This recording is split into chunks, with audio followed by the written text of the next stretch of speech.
शोभित पूछ रहे हैं, कोई अगर हमेशा नेगेटिविटी में ही रहता हो तो उस नेगेटिविटी से बाहर कैसे निकले? मतलब खुद की बात कर रहे हो, मतलब खुद में रहता हो या बाहर से कोई नेगेटिव हो?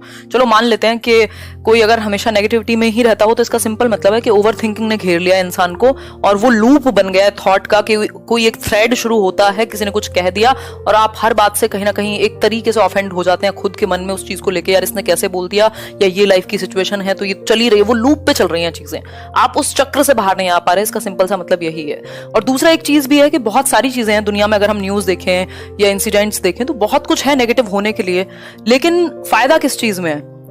फायदा इस चीज में है चुपचाप सिंपल पॉजिटिविटी को अपनाने में, अपॉर्चुनिस्ट नहीं बोलूंगी, ऑप्टिमिस्ट बनने में फायदा है ना? क्योंकि वैसे भी जो बाहरी चीजें हैं, जो आउटर फैक्टर्स हैं लाइफ में, सब कुछ तो आप कंट्रोल नहीं कर सकते, चाहे आप दुनिया के कितने भी बड़े व्यक्ति क्यों ना हो, कितने भी पावरफुल इंसान क्यों ना हो, तब भी लाइफ की 100% डोर आपके हाथ में नहीं हो सकती। मतलब सारे फैक्टर्स आपके कंट्रोल में हो ही नहीं सकते कभी भी, है ना? तो ये बात तो निश्चित है। तो आपके पास है क्या, आपके एंड पर बचा क्या कि आप पॉजिटिव रह सकें, एक ऐसा एटीट्यूड बना सके जो एटलीस्ट आपको खुद को तो परेशानी ना दे, आप खुद के लिए तो प्रॉब्लम ना बन जाए। नेगेटिव लूप्स में फंस के क्या होगा? जितना काम आप कर सकते थे, जो एनर्जी आप कहीं और लगा सकते थे, कुछ और एक अलग सकारात्मक रूप देने को, या कोई एक अलग ही पाथ क्रिएट कर सकते थे जिस एनर्जी से, उस एनर्जी से आपने खुद को ही नेगेटिव बना लिया और खुद ही को बर्बाद कर लिया, उसी एनर्जी में फंस के रह गए। तो पॉइंट नहीं बचा ना नेगेटिविटी का। ऐसे तो मुझे भी पता है दुनिया में बहुत सारी नेगेटिविटी है, मैं कितना भी फ्री बढ़ा दूं, लोग वो उस फ्री कंटेंट को चोरी कर करके अपना पेड में बढ़ाएंगे, करते हैं लोग ऐसा। लेकिन क्या इस नेगेटिविटी से मुझे सही काम करना बंद कर देना चाहिए? नहीं करना चाहिए, बस रास्ते ढूंढ लेने चाहिए कि कल मैं भूखी ना मरूं। सिंपल बात हुई ना? तो ऐसे बहुत सारी चीजें, अगर आप नेगेटिविटी ढूंढने जाओगे तो पॉजिटिव से पॉजिटिव चीज में नेगेटिविटी मिल जाएगी। लेकिन अगर आप सही रीजन चूज कर लेते हो कि आप कोई चीज कर रहे हो तो क्यों कर रहे हो, और कितनी एनर्जी आप किसी की बात पे लगा रहे हो, अगर किसी ने कुछ बोल ही दिया है तो क्यों, कब तक एनर्जी लगाओगे? उससे फर्क आपके जीवन पे क्या पड़ जाएगा? आपके जीवन पे फर्क पड़ेगा आपके एक्शंस से, किसी के बोलने से नहीं पड़ेगा। तो यही जो थॉट्स का लूप है, इसको ब्रेक करना होता है कि बस हाँ, दिमाग को ही कई बार बोलना होता है हाँ ठीक है चुप हो जाओ, हो गया, बस खत्म, आगे बढ़ते हैं।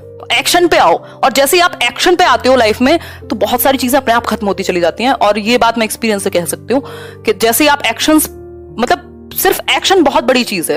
आप कितनी भी अच्छी इंटेंशन मन में लेकर के बैठे रहो, कितना भी कुछ भी सोचते रहो, कुछ फर्क नहीं पड़ता। एक्शन अपने आप किल कर देता है नेगेटिविटी को, ओवर थिंकिंग को, और रियलिटी जो आपके सामने होती है वो एज इट इज प्रेजेंट होने लगती है। तो सिंपल बात है, वो जो कर्म वाली बात कही जाती है गीता में, ऐसे ही वो मजाक नहीं है, वो बहुत बड़ी चीज है।